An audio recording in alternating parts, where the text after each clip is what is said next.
Ladies and gentlemen, welcome to Off the Cuff. My name is Fred, I'm Brian. and somewhat returned to format again today. We've got a couple pretty interesting topics, and we're going to do a follow-up on one of our previous topics. So I'll let Brian do as usual. So today we're going to be talking about a new bill that was introduced into the House, HR 4953. Chicago police officers turned their backs on Lori Lightfoot, the mayor of Chicago, after a Chicago police officer was shot and killed. And of course, we have the update and a surprise third topic or fourth topic, whatever. Anyways, so let's go ahead and start out So, with the new HR 4953. all right. So you were the one that introduced this to me, so I'll let you kind of do your spiel on it and kind of go through the article and explain it to everybody, and we'll bounce some thoughts back and forth. Okay, so this is American military news. It says AR-15 owners may have to submit to fingerprints, gun register guns, and more under a new House bill. So basically, 9 Democratic members. A little shocking, I guess. Shocker, right? Yeah. Yeah, led by a Florida Democrat, Ted Deutsch, introduced. I think it's Dutch. Dutch Deutsch. I don't know. Introduced legislation House Bill 4953 on Friday, August 9th. It says the bill is basically to amend the National Firearms Act, which to include any semi-automatic rifle that has the capacity to accept a detachable magazine, such as an AR-15. So pretty much every semi-automatic rifle for the most part. Yeah, I mean, it would be introducing if people who are not familiar with the National Firearms Act, it's the act that regulates automatic weapons, suppressors, and any other weapons, as they're called. If you put a hand grip on a pistol, that's considered an other weapon. You need to submit $200 for a tax stamp. You need to get photos. You need to get fingerprints done. You need to notify law enforcement. And then usually it's if it's a better time, it's usually 9 months, but I've heard that it's gone like years because there's like 3 or 4 ATF agents that are actually doing these because it's, everyone's trying to apply and nobody wants to give access to civilians, suppressors and automatic weapons. So and this is all coming from the person who hopes to be the head of the ATF, the Alcohol, Tobacco, Firearms, and Explosives, and is currently Joe Biden's nominee for the agency. So these are kind of his thoughts. He says, to me, if you want weapons of war, the same gun was issued to me as a member of the ATF SWAT team. It makes sense that you would have to pass a background check, which whenever you buy a gun, you have to go through a background check. So, I mean, we're already there.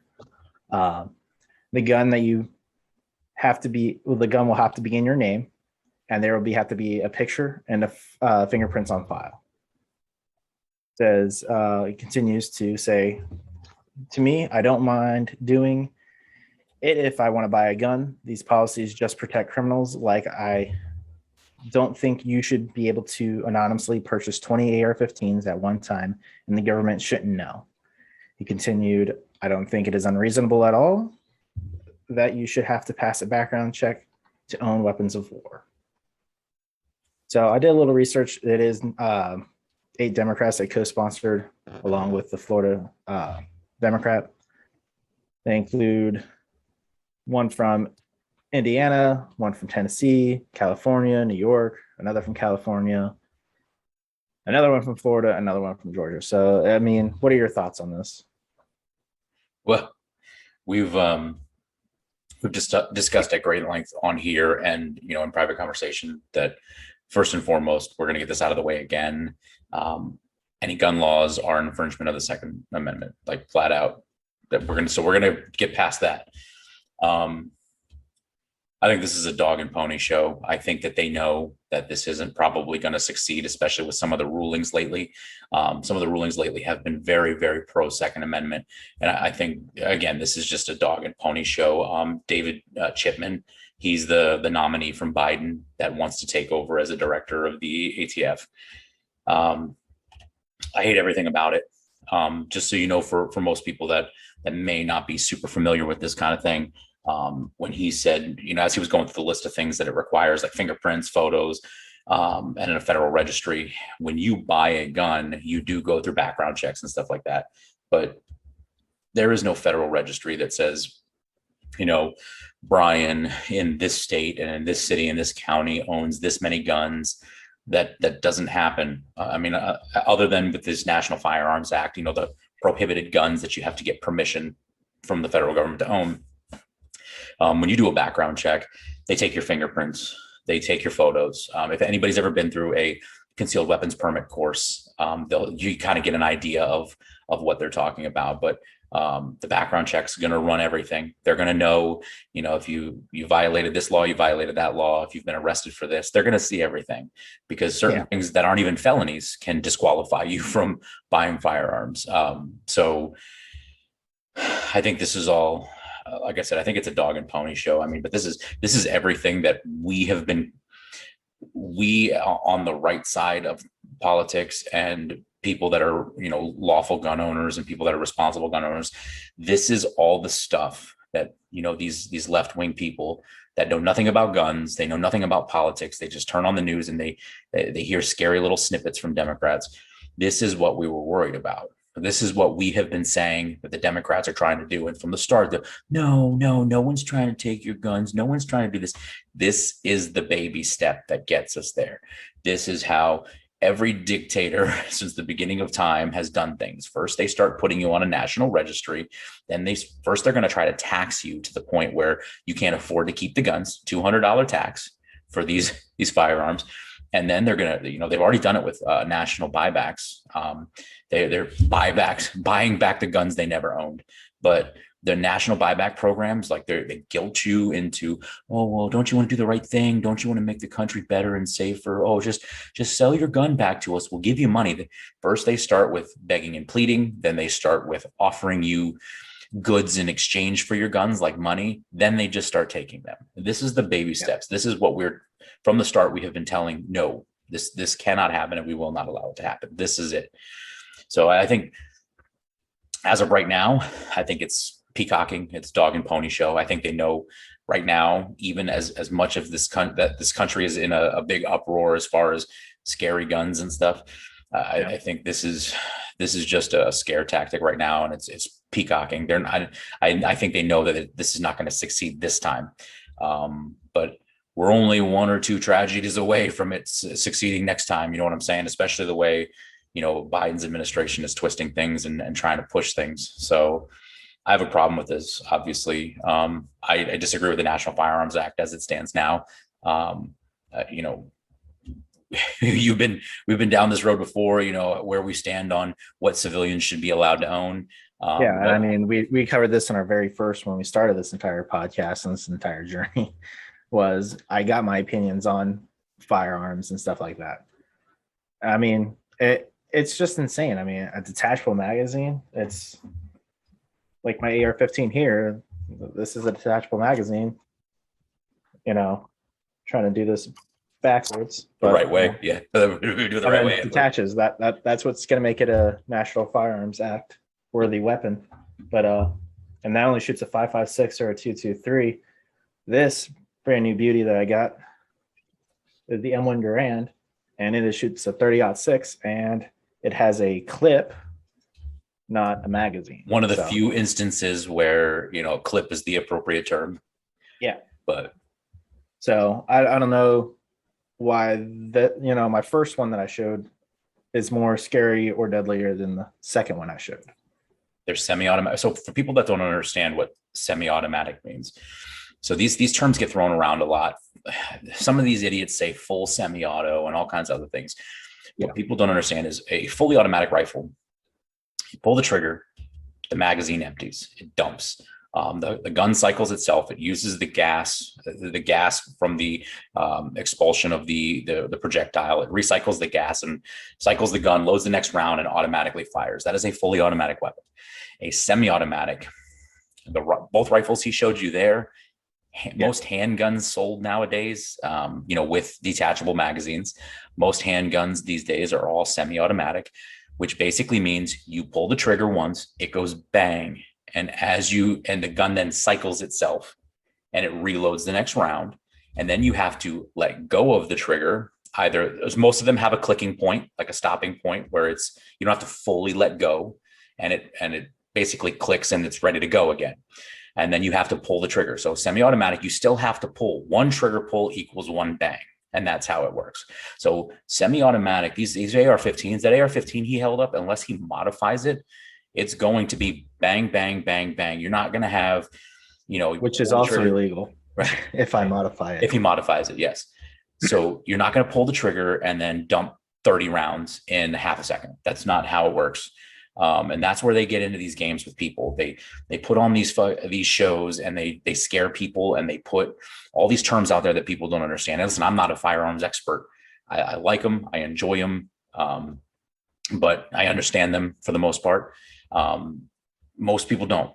And most people that support a lot of these gun laws don't understand them. They've never held a gun. They've never fired one. They've never cleaned one. They've never even looked at one, other than the things they see in movies and video games. So I think this is a huge, huge, massive infringement on people's Second Amendment rights. Massive. You're now telling people that we're going to. They keep calling this a weapon of war. Okay, you're telling people that we're going to, do a registry, and we're going to limit the public's exposure or access to these weapons of war. First off, go grab any of your military friends. Anybody that friends, family that are in the military, and ask them if they would take an AR-15 into battle. And the answer is going to be no, because that is not a weapon of war. It is not a weapon of war. It is a self-defense weapon, flat out, 100%. It is not an offensive weapon whatsoever. It is a protection weapon, whether you're a cop and you're going into a dangerous situation, whether you're a person at home defending yourself from 1, 2, 20, multiple invaders, whatever the case is, it is a defensive weapon, whether they want to admit that or not. So that is not a weapon of war. No one is going to take a semi-automatic AR-15 into a gunfight with somebody that's got an AK-47. You're not going to do that. So an automatic AK-47. Yes, an automatic AK-47. You're not going to do that. So again, this is a massive, massive, massive infringement on, people's Second Amendment rights. And on top of it, they're adding you to a federal registry. This is what happens. Like I said earlier, this is what happens every time you have a dictator or someone in power with their government overreach. This is what happens every time. They start labeling the people that own the guns. This is what happens every time. And it's a slippery slope. It is a downhill power roll all the way down the hill, snowballs quickly. And like you said, what is stopping them from, we got away with this. Now AR-15s are on the NFA, and now they have to do all this jumping through hoops to get an AR-15. Okay, well, let's extend that to handguns. Yep, handguns. Then it's, the handguns have detachable magazines, and they're semi-automatic just like the rifles. So they're not fully auto, but you can still dump a bunch of rounds really quickly, and then it's quick detachable mag, and you reload and you're ready to go, and it's a weapon of war. And then you get rid of those, and it's like, revolvers, but they have speed loaders for revolvers now, so you can still load revolvers quickly, so those are dangerous. And it's a slippery slope. And then before you know it, we're going to be like the UK outlawing knives. We're outlawing kitchen knives because people are killing people with kitchen knives. Exactly. So, you're talking about taking American citizens who are arming themselves, partially because they enjoy the firearms, partially because they enjoy going hunting or target shooting, but also predominantly to arm themselves to protect themselves, whether it's government overreach or whether it's invaders into their home, robbers, burglars, whatever the case may be, someone coming over to kick their behind because they said something inappropriate on social media. That's happened. We've had people get shot and killed over stuff they've posted on social media. You're going to take these good law-abiding citizens who are doing nothing but trying to protect themselves, and you're going to put them on a list with all their names, with their fingerprints, their photos, and you're going to tell every single cop in their area that they own those guns. So, and you're going to tax them extra money for it. Obviously, where we would live, I don't think that would ever happen. Nope. Like I said, I've talked to many people who work with us, and they're like, "No, we don't. We're not going to do that if that even comes to it." So, I mean, but unfortunately, there would be police officers in certain states that would be willing to, that would be willing to go and take them. But well, and I just definitely not going to come if you're definitely not going to find me coming in and taking it, or Fred here. So well, and I just posted something on social media because it was on one of it was actually Mike the cop. He's big on social media. I mean, I'm pretty 1,000% positive that he's not a cop anymore. He's made multiple comments that he left the job a while ago because of the bureaucracy and the BS. But the reality is, and I'm going to say it here flat out, and I don't care if it applies to my own agency. If you are going to support infringing people's rights because someone told you that you have to, you are in the wrong line of work. You are doing the wrong job. You do not have the right as a law enforcement officer to infringe on people's rights simply because some bonehead politician said, the flavor of the month this month is we're going to attack these people's rights. You don't get to do that. Shame on you if you have. And, I don't care what state you live in. I don't care what your policies are. You as a law enforcement officer have not only the right, but the responsibility to know when something is an unlawful order and it violates people's constitutional rights. If they make a law that violates your constitutional rights, the law is unconstitutional, flat out, and you have no obligation as a law enforcement officer to enforce it.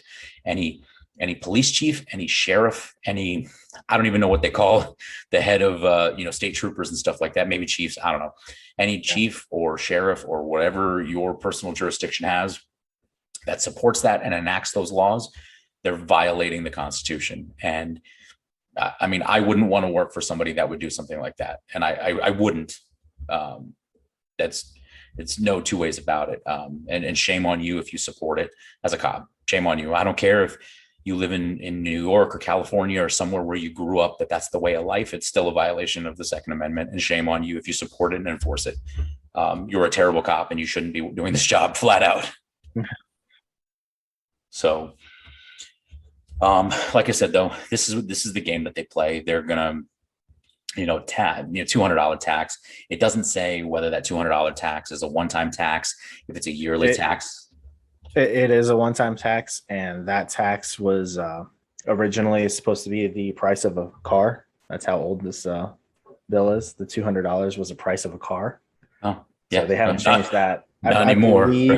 I want to say it was first enacted in the 40s, 30s, maybe.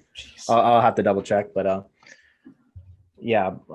that was just a one-time tax of $200, and it was you either buy an automatic weapon or you buy a brand new car. So that should tell you how old it is. 1934. That's what it is. Just look it up. Oof. Yeah. Well, and now that you listen to what Biden's saying here. He wants to make it basically that you can only buy one gun per month. He doesn't want you to be able to stockpile guns. Honestly, there's no reason that you should fear people stockpiling guns to protect themselves unless you plan on doing something that would require that they use it. That shouldn't be a problem. It terrifies me when a person in power decides that they are not comfortable with you having the means to defend yourself. That terrifies me. I'm pretty confident it terrifies Brian, and it should terrify you, whoever's listening, cop or not. That should terrify you. Left or right. That should terrify you. So this is nothing more. Like I said, this is peacocking and posturing right now. I don't think that this is ever going to have a prayer and seeing the light of day. Not right now as it stands. Before Biden and Harris are done, does it have a prayer of going through? Maybe, probably. But you got to be careful with this stuff because they put all these fancy words and all these scary terms out there, and they try to scare you into signing on for something that you don't understand. But you just go back and earlier in the year, or when back even when Trump was still in office, and some of these bills that they tried to put forward for the stimulus stuff to help out with all the COVID and all that stuff. They were slipping stuff into bills, and everybody's like, "Oh well, these freaking Republicans, they don't want anything to pass. They don't care about the people." And then all the Democrats, Pelosi, everybody was getting on TV. Oh, the Republicans, they don't care about the people. We were trying to help the people. But then you look in these bills and you dig in these bills, and there was no less than 2 bills that were trying to get passed while Trump was still in office. And if you read deep down in the bills, they had verbiage in there that was trying to ban semi-automatics, like in general. Like they were things that would ban handguns. I mean, they try to pull fast ones, and these people support these bills and they don't ever pull them up. The internet is your friend. It's your enemy too, but the internet is your friend, and you can read and review these things, and you should know what you're voting on or supporting at least. And know if these politicians are making decisions that are not in your best interest or the best interests of you and your family and your friends. And, they try to pull fast ones and slip stuff like that in there all the time, trying to, and they try to hijack it. I know that we're gonna pressure the president and Congress and and all that into approving these bills that we're putting forward, because we're going to pressure them by telling the public that it's their fault that they're not getting the help and they're not getting the stimulus. Meanwhile, deep down on page 4027 of a 5,000 page bill, they're talking about banning handguns. Yeah, they're shady, bro. And if they're willing to go to those depths, there's no telling what they're going to do once they actually have those laws enacted. You cannot, and it's not just Democrats, it's Republicans. We have a ton of Republicans over the last year that we have seen that are not working in conservative voters' best interests. We've seen it. They are siding with, and I don't mind meeting in the middle and trying to come to compromises and stuff like that. I don't mind. Yeah, and I mean that should be the goal of everybody. In the end, is just come into the middle. I know sometimes you have a no-win option, but just try to. But damn, some of these Republicans are legitimately voting outside of what they claim their core beliefs to be, and just voting on these things that are just not. They're not good for the American people, just because they want to. More often than not, it's these old rhinos that just want to stay relevant, but. Good Lord, know your representatives. I mean, I know it's hard. It's hard to vote outside of your party, but when I did it in this last election. I voted independent, and I probably wasted my vote. I voted independent on a specific local government thing because the person that was running as the incumbent, I thought he was a shady, disgusting piece of garbage, and I voted independent rather than voting red. And the red guy still won, but it was what it was. I'm without naming names, obviously, but and I think actually I know who you're referring to, because I also didn't vote for that person. Yeah. So I did what I had to do. I did my research and I presented it to my family, because they asked, because I'm big into this stuff way more than they are. And I don't tell them how to vote, but I did the research. I looked up the 4 independent candidates that there were. I found the things about them that I liked and the things about them that terrified me. And I found the person that I felt fit the mold of what I wanted as a person in that position. And didn't work out. The incumbent won. And, a lot of people are happy about it because he buys his people's love, but it is what it is. So, you got to make better decisions. You can't just vote red because you vote red, and you can't just vote blue because you vote blue. You got to know what these people are supporting. And this right here is a steaming hot pile of garbage. And this is an infringement of my rights and the rights of everybody. Even if you don't support guns, this is an infringement on your rights. You should have the right to own firearms and so on and so forth without being infringed, flat out. And even if you never exercise that right, you should have that right just in case. Yeah. I mean, like you said, everything you're going to have to do your own research, not just about these topics we discussed, but also people who you vote for. I mean, these are people that are going to go make decisions for you. That's their job. I mean, that's why they're called representatives. And most of them are failing at it right now. Yeah. And I mean, you can go, I think you can go to pretty much any district or zone or whatever of a politician and find people that obviously don't like them. Sure. But I mean, it is what it is. If you don't like it, that's the luxury of moving. Well, and there have been people on the red ticket that I have looked at their politics and I'm like, I don't like this particular person because I don't agree with this decision here. Mm-hmm. But as a whole, I think they represent what I want in a candidate of that seat. And I don't have to agree with Trump on everything. I don't agree with. I mean, I had trouble even voting for him the first time, honestly. I absolutely did too. I did all my research. I was like, I mean, what is the lesser of two evils? I had zero trouble the second time, but the first time I definitely. He wasn't even my pick. I was like, oh yeah, this guy's good. I wanted Ben Carson big time. I wanted Ben Carson. I wanted Ted Cruz, but. And well, you know what? But again, not to get off on another subject, but you know what? Last time, and I've said this before to you, Ted Cruz is not the same politician now that he was when he ran for president. Had he run like this, the way he is now, back then, he probably could have beat Trump back then. But I think he was a lot more careful and he was a lot more conscientious of the things he was saying and doing, and he was trying not to ruffle feathers. And once he saw Trump got away with it and Trump was successful with basically telling people to go pound sand, I think it really shaped him to allow him to be the person he wanted to be. And now I would vote for Ted Cruz immediately, 100% of the time, every time. So off on that tangent now, but he's one of the few Republicans that, I talked about. Only a handful of them are doing their job. And he's one of the few that is actually, and he's tried to cross party lines and meet with Democrats and try to find a happy medium somewhere. So, we're not constantly banging our head, on walls trying to fight each other, so. Yeah. Cause I mean, we can do that all day long. And I mean, that's how politics basically is.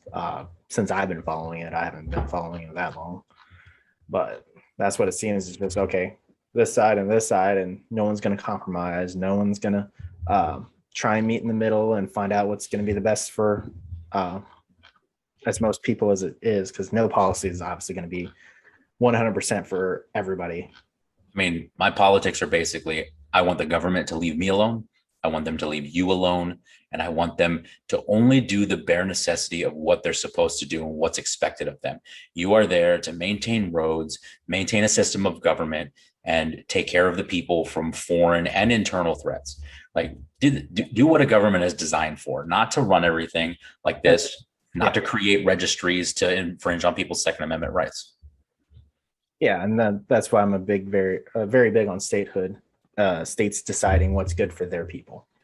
So like California can tax everybody out of existence, and then people in Florida can wear masks or not. I mean, it's all that. It's just politics, and that's why I like state level decisions than I do federal level, because then everybody has to abide by it, regardless of where you live. And it's tough because we're running into that problem now where, when you're talking about statehood and stuff like that, and I agree with you.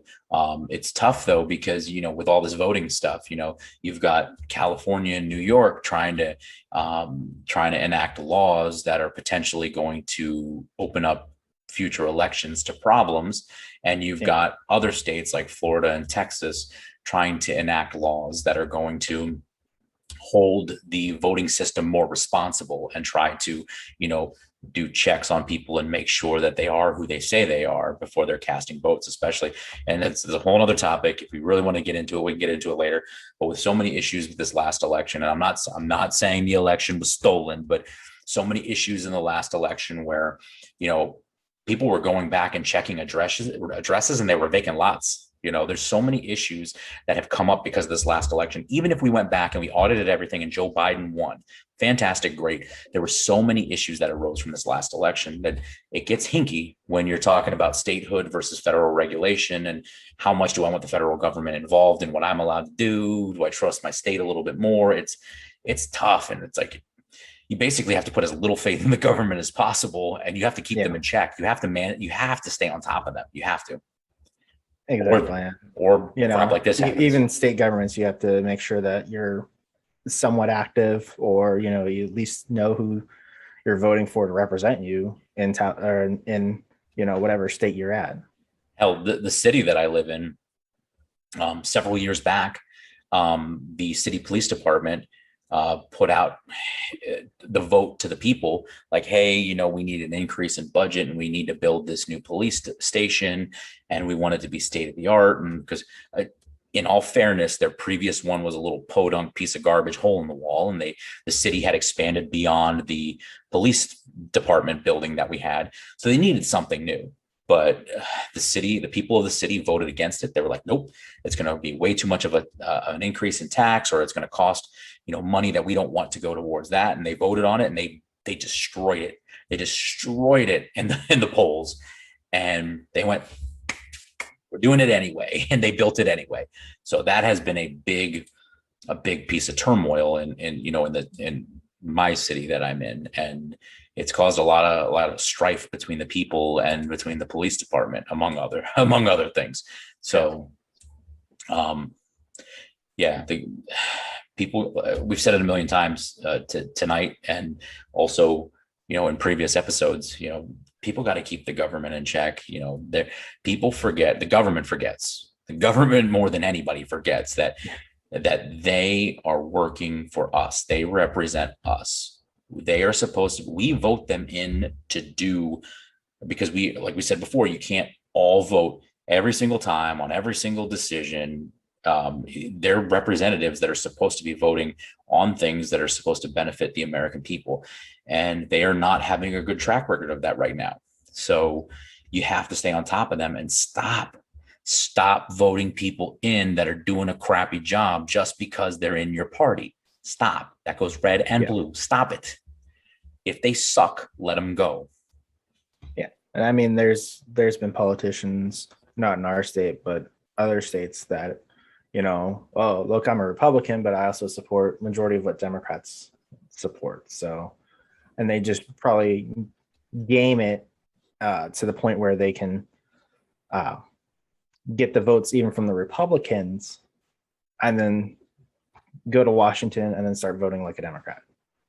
I mean, there was even one, I remember during the election cycle, there was a sheriff. I don't remember what state, what county, whatever. But he was, the person was in a very, I know it was like a conservative area, was a Satanist, transgendered, I remember. Hated the police. Even the website said F the police. I remember. And still got elected just because they had an R next to their name. It was a male. It was a male to female transgender, correct? Yes, it was. I remember. Yeah, and all over the website was F the police. Nobody did their homework, and just because they were running on a Republican ticket and had a couple flashy things to say, they all voted red. They voted red, and man, oh man, they got themselves a Satanist of all things. So, not even worried about too much of the other crap. They got a Satanist or atheist. I don't. It was definitely the opposite of the majority religion in that area. Right. So, just know what you don't have to be a political expert. I'm not a political expert. No. Brian is not a political expert. We read things when we see articles that pop up and get our attention. We research them a little bit. We figure out what the basis of it is. And, we watch some videos, we do research, and we decide whether or not we agree with it, disagree with it, and go from there. It does not take long. I mean, with social media, you've got such access to information. It's not hard. You follow a couple political pages and, follow all of them, like follow the left and the right and the independent, and they'll flood you quick. Yeah. They'll flood you with stuff in your news feed real fast. And it doesn't take much to do a little bit of homework. So know what you're doing. And that's kind of, without beating a dead horse, that's pretty much what I got on that. So. All right. So we're going to go ahead and go to Chicago, talking about police officers and people. I'm going to go ahead and let you introduce this one. Oh, this one has a special place in my soul, and I'll explain why in a little bit. But so, aside from the fact that I can't stand Mayor Lightfoot whatsoever, so if you're not aware as to what's going on in Chicago recently, there was a police shooting recently, and one of the officers died during the shooting. It was Officer Ella French. She's 29 years old, and I believe her start date was sometime in 2018. So she'd only been on the force coming up on, maybe late 2, early 3 years. And she was involved in a shooting on a traffic stop in the city's West Englewood neighborhood, and her partner is hospitalized and said to be fighting for his life. 3 people were arrested in connection with the incident. So if you're not aware of the history between the Chicago PD and the Fraternal Order of Police Union and Lori Lightfoot, the mayor out there, they don't get along. They're not big fans of each other because Chicago was sort of one of the epicenter cities of the defund the police and F the police and all that other nonsense. Which you can check out on our earlier episodes. Sorry, go ahead. So according to Alderman Ray Lopez, Alderman Lopez is an elected official who represents the 15th Ward, which is the section of Chicago where all this was covered in. It borders the community in which French was shot and killed. He went to the hospital. Obviously, there was a pouring in of Chicago police officers to the hospital to support the remaining surviving police officer that was injured in this whole thing.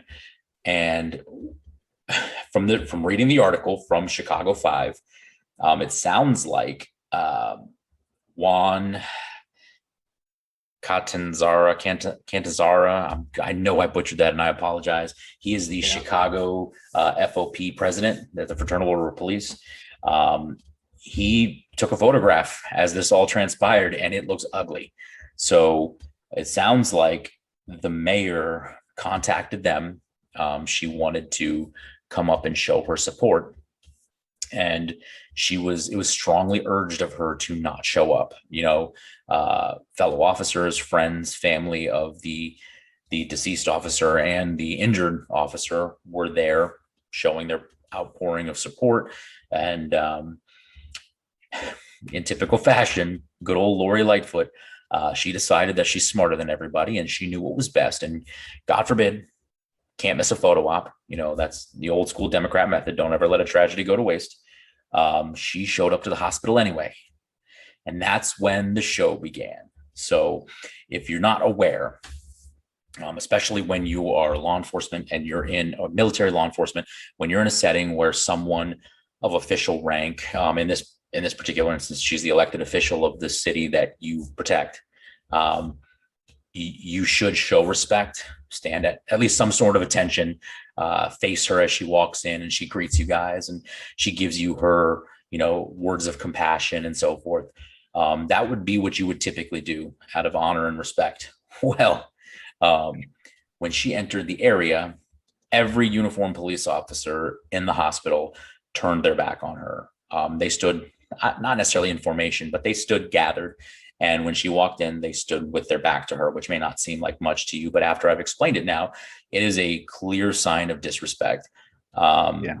And it is, and to make matters worse, to give you the background a little bit more, in recent history, within the last several months, the police department, the officers of the Chicago PD, put in a vote of no confidence, which doesn't mean anything in the scheme of things, just like they tried to do to Trump. They did a vote of no confidence. It doesn't remove her from office. It doesn't get her in any trouble. She's not punished or anything like that. But it's basically saying your constituents think you suck. And, the employees underneath of you, who are both constituents and employees, think you suck and they think you need to go. It's a very rocky history between them. So for her, I get when you you want to try and show support. And you know what? Times are tough right now, and their emotions are high. But, are you really doing any benefit if you had the at least enough common sense to reach out to them and say, hey, I want to come down there, and they told you no, like, don't do it. If you really, really, really cared for them, you would not show up. You would not show up, and you would respect their wishes, but you chose not to because you never let a good tragedy go to waste. You showed up for a photo op, and you got the photo op you weren't looking for, and they posted it on social media. Oh man, oh man, did the Fox News and the Fox 5 in Chicago, did they take the opportunity to post that on social media and make you look like a bonehead? Absolutely. So I kind of already gave how I feel about this, but where do you stand on this whole thing, Brian? Yeah, like you said, I mean, she shouldn't have gone. There's no obviously it's not an appropriate time for her. It's appropriate time for, other officers and her family members to come and, grieve, and even the other officer who's injured to be there with him while he goes through surgery or tries to recover. I mean, there's no point for a politician to go there as soon as it happens. But, like you said, Democrats don't like wasting opportunities to make themselves look good. But she obviously didn't look too good, because this photo is everywhere, not just on the news, but I know the police Facebook pages we follow everywhere, even the ones that don't get political and is just for training. And even they posted something about it. So, I mean, it's an unfortunate events that happened. Obviously, she's 29. I'm not that far off either. I'm only 24, almost 25. And I think she only has like 2 or 3 years on me as well. I mean, that's just, it concerns for me, for my family, for anyone else's family who has a younger officer, deputy, federal agent working. I mean, we don't live in a bad area, but I mean, it still can happen. You just don't know. On top of it, like, thankfully, we live in a state where, push comes to shove, we don't disagree with too much as far as our elected officials go. When it comes to like law enforcement officers, we don't disagree with our elected officials too much. Obviously, everybody's got their gripes, but nothing to the point where we're truly dissatisfied with how things are. We're going to turn our backs on them if they. I'm just speaking for the police officers I know and have a close enough relationship to where we would have talked about something like this. I can't vouch for every cop, obviously, but I don't know anybody that would turn their back on our local elected officials or even our state elected officials. I don't think that would be commonplace at all. So for them to do something like that, that really speaks volumes about, we don't want you here. Like, we don't want you here. And we're trying to focus on a fallen sister and someone and our brother that's in the hospital with an unknown condition. I mean, and to be honest, even if our elected officials were predominantly Democrat and I disagree with their politics and stuff like that, I would still appreciate, waking up from, surgery or a coma or whatever, and finding out that person that I disagree with politically still came and visited to show their support. I would appreciate that. But and definitely I would appreciate it if it was somebody I agreed with, but when you are actively anti-police, you're anti, law enforcement in general, and you're trying to enact all these laws and force them to change their policies, and you're defunding them. You're like to the point where you had to refund them because you spent so much time defunding them. I mean, she's literally been at the throats of law enforcement in the state of Illinois, or Chicago. I'm sorry, in the city of Chicago. She's been after law enforcement from the start. I don't need your support, and I don't want your support. Don't come here. And you know what? She got what she deserved. She got embarrassed. I love it. I hate seeing her face on TV. I hate listening to her talk.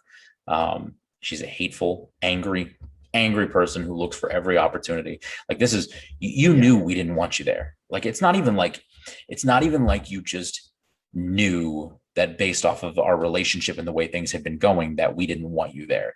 You actually called the FOP head and they were like, don't come. You're like, I'm gonna do it anyway. Yeah. That is literally nothing more than trying to make yourself look good and look compassionate. Like you're trying to, I know we don't see eye to eye on things, and I know the defunding didn't work, but I'm here for you. Nope. Yeah. You can pray for me afar. Stay away from me and go pray for me over there. Not that she necessarily believes in that, but yeah, I mean, that's the thing. She actually called and was like, should I come over? And they're like, no, don't come. We don't want not just no, but hell no. Yeah. I mean, don't come over here. We're doing they don't want you here. They're not going to respect you for coming here. No one's going to see you as compassionate. No one's going to see you as, honoring somebody. No, they're just going to see you as grandstanding and, trying to get a photo op out of a tragedy. So you know what? I love this. 100%. I love this. And this is what she needs. And this is what she needs to happen more than once. You need to be reminded you suck at your job. Nobody wants you here, and go stay over wherever it is where they appreciate you being there. So, if you haven't had a chance, it's a quick Google search away. Chicago PD turns their back on Mayor Lightfoot, and the picture is everywhere. And it is a full like squadron of police officers with their back to her, and in the utmost sign of disrespect. So, and you know what? I'm all for being respectful and especially in a time of hurt. But just because you decide that you want to be compassionate now doesn't mean I have to accept that. I can forgive you, but I don't need to forget. I can forgive you for being an idiot and being a jerk and coming after my job and coming after my well-being. I can forgive you so I don't have to deal with the burden of being angry and hating someone. But that doesn't mean I have to forget. It doesn't mean I have to accept you into my circle, and it doesn't mean I have to allow you in things like this where it's a personal matter between the police officers and the families. We don't want you here. Exactly. So the audacity of these politicians to think that they can just absolutely smear an entire police department and drag them through the mud and try to defund them, try to cost them their livelihoods, their jobs, and their safety. And then be like, can we just forget about all that? And can I just come take a quick picture with a couple of you guys so we can look like we're all on the same page again and we're all good? Like, that's not going to work for me. So. All right. Well, I don't have anything else to say unless you do.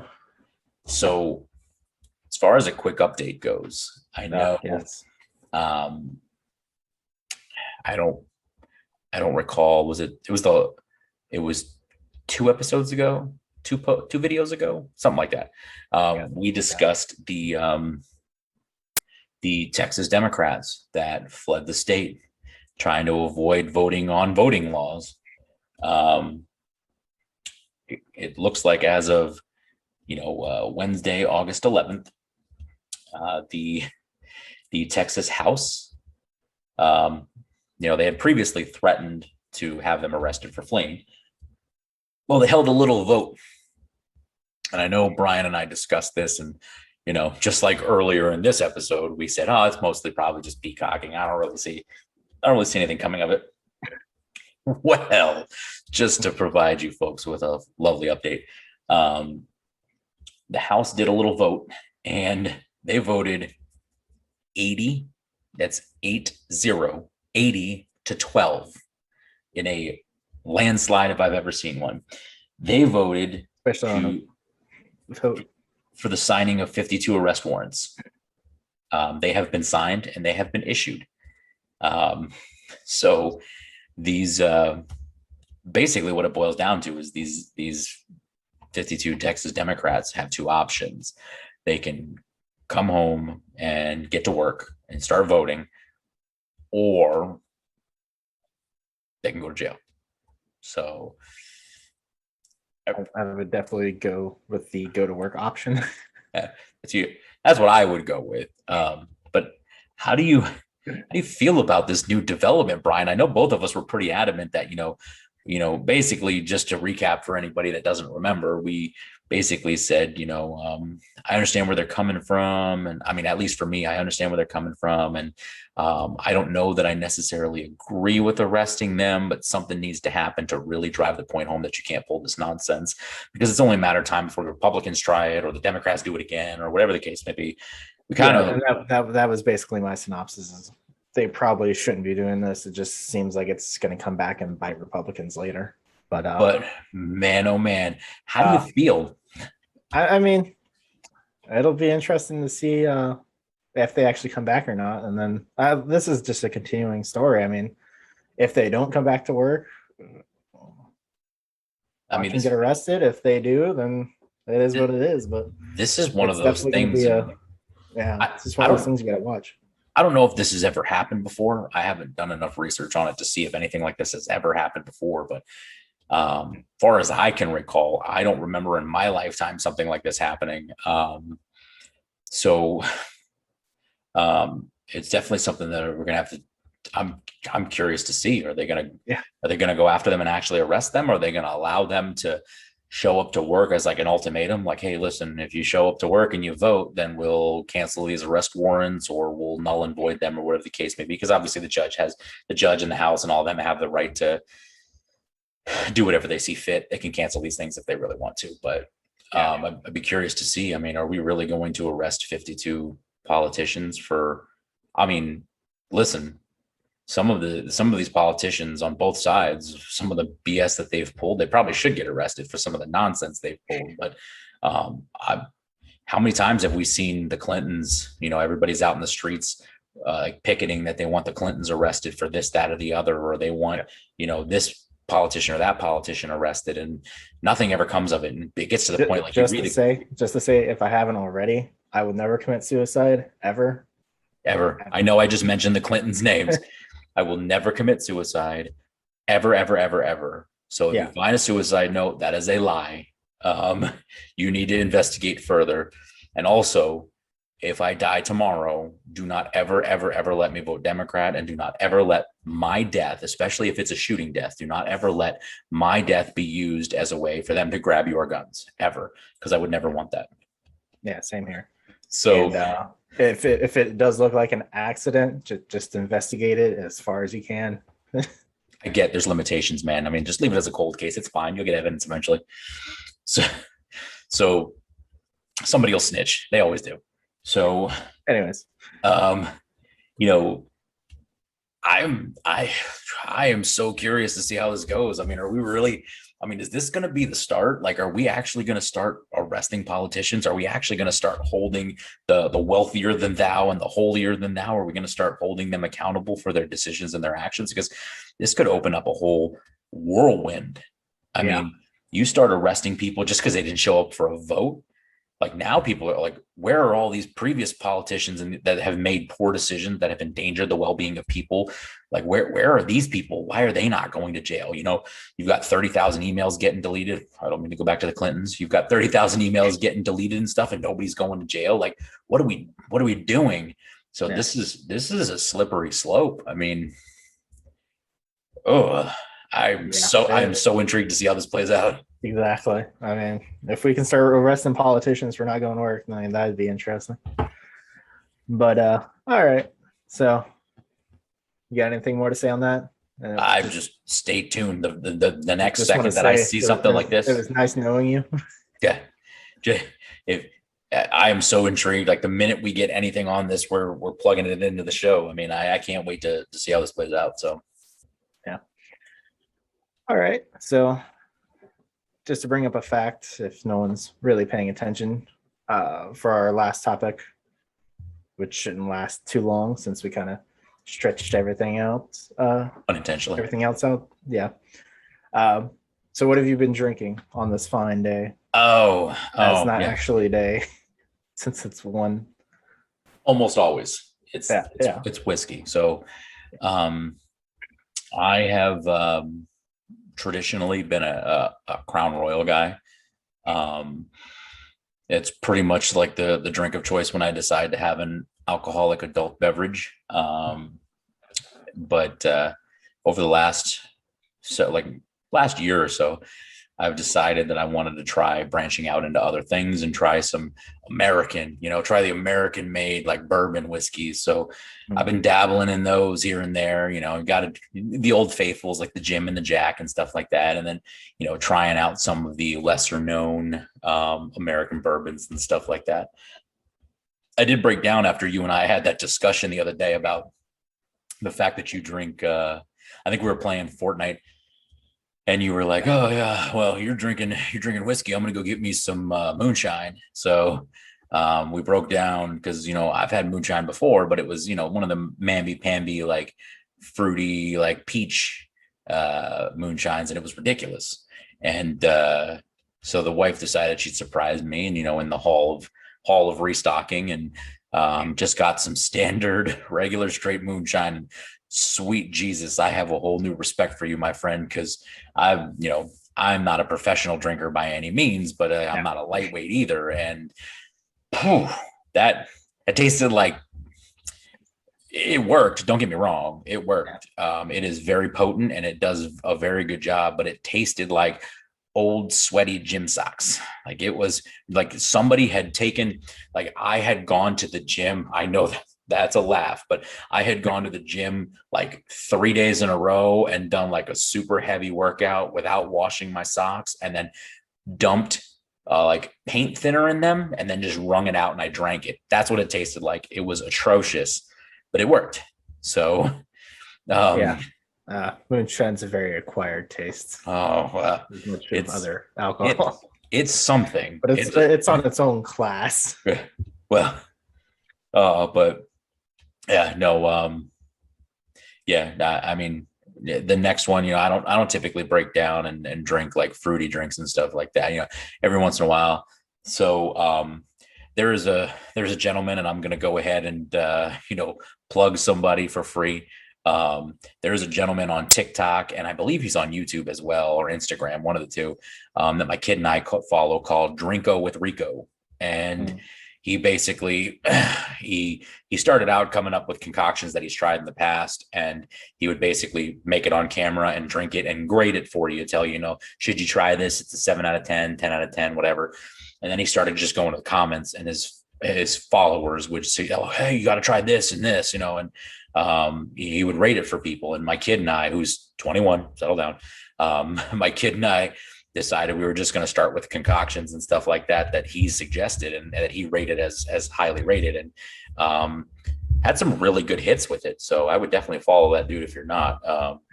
And there's a lot of good concoctions. We got one that tastes like a red Sour Patch Kid. It's pretty good, like all kinds of stuff with Mountain Dew and everything. It's pretty good. Anything for moonshine yet?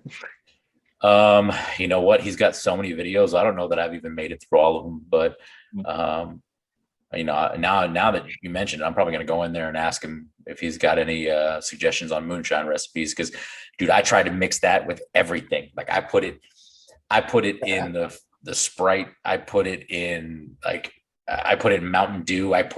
My kid had some of that blue foo Bacardi rum, and I tried mixing it with that, and all I tasted was like tropical blue breeze and dirty socks. Like I don't know if there's anything that's even going to cover that taste. Like that is the most ass thing I have ever tasted in my entire life. And I drink whiskey straight sometimes. You know what I'm saying? Like that's a lot.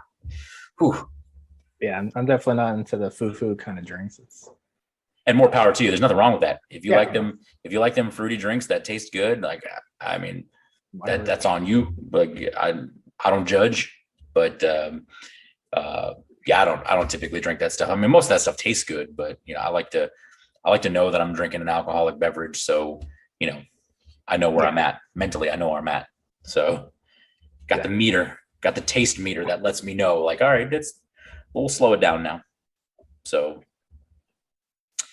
do you drink anything other than moonshine? What, tonight? In general. I mean, vodka.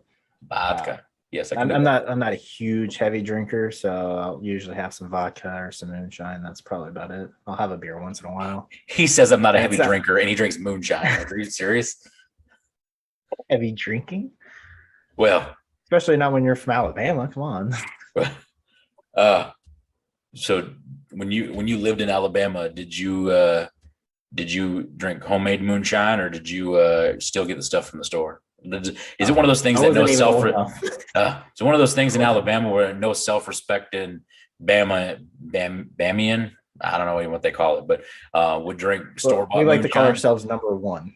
Number one, the Number number of one. teeth. Is that the number of teeth? Is that what it is? No, it's the ranking of Alabama and Uh, yeah, uh, NCAA. So yeah, we'll see. Oh, I can't wait until Nick Saban's gone. Oh, I can't wait. almost September, and then it's another winning season. Oh, yeah. Well, we'll see.